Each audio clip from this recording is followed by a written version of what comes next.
வணக்கத்துடன் நம்ம ஒரு தமிழச்சி. இன்னைக்கு நம்ம பார்க்க போற ரெசிபி சிக்கன் வச்சு ஒரு சிம்பிளான டிக்கா எப்படி செய்யறதுன்னா வாங்க சேனலுக்குள்ள போகலாம். தேவையான பொருட்கள்: சிக்கன் டிக்கா செய்யறதுக்கு ஃபர்ஸ்ட் நம்ம ஒரு மசாலா ரெடி பண்ணிடலாம். அதுக்கு நான் 1/2 கப் தயிர் எடுத்திருக்கேன். கெட்டியான தயிரா எடுத்துக்கோங்க. அடுத்து 1/2 டேபிள் ஸ்பூன் மஞ்சள் தூள் சேர்த்துக்கலாம். காரத்துக்கு ஏற்ப தனி மிளகாய் தூள் 1 டேபிள் ஸ்பூன் சேர்க்கிறேன். அடுத்து 1 டேபிள் ஸ்பூன் தனியாத்தூள், 1 டேபிள் ஸ்பூன் ஜீரகத்தூள், 1 table spoon garam masala, 1 table spoon மிளகுத்தூள், தேவையான அளவு உப்பு. அடுத்து 1 டேபிள் ஸ்பூன் இஞ்சி பூண்டு விழுது சேர்த்துக்கலாம். 1/2 மூடி லெமன் இது கூடவே சேர்த்தா புளிப்பா டேஸ்டா இருக்கும் டிக்கா நல்லா. நான் இன்னைக்கு 100 கிராம் சிக்கன் எலும்பில்லாததா எடுத்திருக்கேன். இந்த மாதிரி எலும்பில்லாத சிக்கன் தான் டிக்கா நல்லா வரும். அதை சேர்த்துடலாம். அடுத்து 1/2 குடமிளகாயை எடுத்து நான் இந்த மாதிரி கட்டங்கட்டமாக அரிஞ்சு வச்சிருக்கேன். சிக்கன் பீஸ்க்கு ஈக்குவலாக அரிஞ்சிக்கோங்க. கூடவே நான் வெங்காயமும் அதே மாதிரி கட்டங்கட்டமாக அரிஞ்சு வச்சிருக்கேன். அதையும் நம்ம இது கூடவே சேர்த்துடலாம்.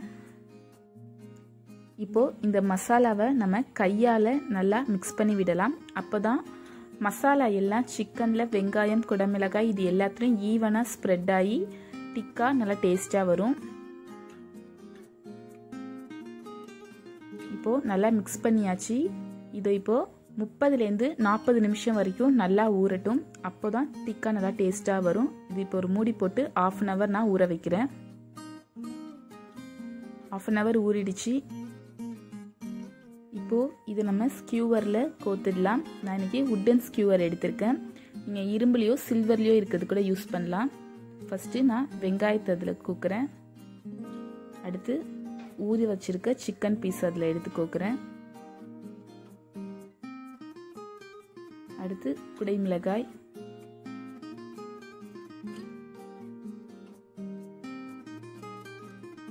வெங்காயம், திரும்ப சிக்கன். இதே மாதிரி நம்ம இந்த ஸ்கியூவர் ஃபுல்லா கோத்துடலாம்.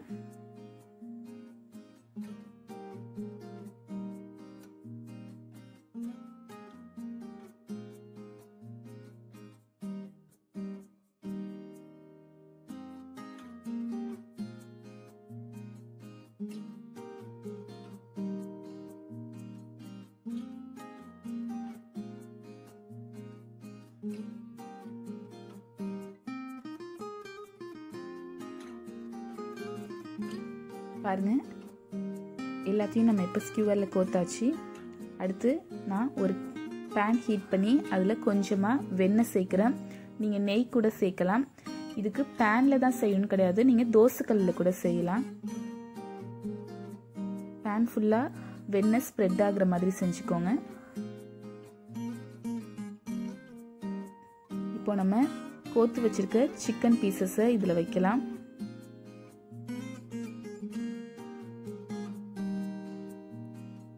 மேலே லைட்டாக நான் எண்ணெய் சேர்க்குறேன்.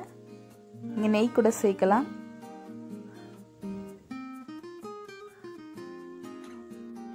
ஒரு 3 நிமிஷம் கழிச்சு நான் இதை திருப்பி விடுறேன். பாருங்க, லைட்டாக முருகி வந்திருக்கு. 5 நிமிஷம் கழிச்சு அகைன் நான் திருப்பி விடுறேன். பாருங்க, டிக்கா நல்லா வெந்து வருது. இந்த மாதிரி 5 நிமிஷத்துக்கு ஒரு தடவை நல்லா திருப்பி திருப்பி விட்டு நல்லா வேக விடுங்க. அப்பதான் வெந்து டேஸ்டா வரும். இப்போ பாருங்க, டிக்கா ஃபுல்லா வெந்து ரெடி ஆயிடுச்சு. நம்ம ஸ்டவ்வை ஆஃப் பண்ணிடலாம். பாருங்க எவ்வளவு சூப்பரா வெந்திருக்குன்னு. இது செய்யவும் நமக்கு கொஞ்ச நேரம் தான் ஆனிச்சு. ரொம்ப சிம்பிளான சிக்கன் டிக்கா எப்படி வீட்டிலேயே செய்யறதுன்னு இந்த வீடியோல நம்ம பார்த்தோம். சிக்கன் பாருங்க நல்லா வெந்திருக்கு. நீங்களும் வீட்டில் கண்டிப்பாக செஞ்சு சாப்பிட்டு பார்த்து எப்படி இருக்குன்னு கமெண்ட் பண்ணுங்கள். இந்த வீடியோ உங்களுக்கு பிடிச்சிருந்தா லைக் பண்ணுங்கள், ஷேர் பண்ணுங்கள். மறக்காமல் நம்ம ஒரு தமிழச்சி சேனலை சப்ஸ்கிரைப் பண்ணுங்கள். மீண்டும் மற்றொரு வீடியோவில் சந்திப்போம்.